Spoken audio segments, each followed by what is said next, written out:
नमस्कार मंडळी, कमल आहेर किचनमध्ये तुमचं सर्वांचं स्वागत आहे।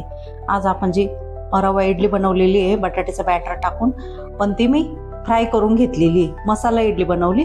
तुम्ही ह्या पद्धतीने बनवून बघा। माझा व्हिडिओ आवडल्यास माझ्या चॅनलला लाईक करा, शेअर करा, सबस्क्राईब करा। तर मसाला इडली बनवण्यासाठी एक इडलीचे असे चाकूच्या साहाय्याने असे 4 भाग करायचे एका इडलीचे। याच पद्धतीने मी आता सर्व इडलींचे तुकडे करून घेते। असे एकीचे 4 भाग करायचे असं बघा। कढईत मी थोडं तेल टाकून घेतले।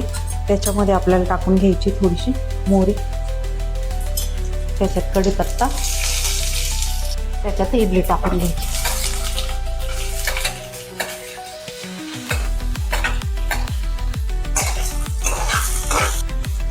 त्याच्यात आता आपल्याला थोडीशी काश्मीरी मिरची टाकून घ्यायची, काश्मीरी लाल मिरची।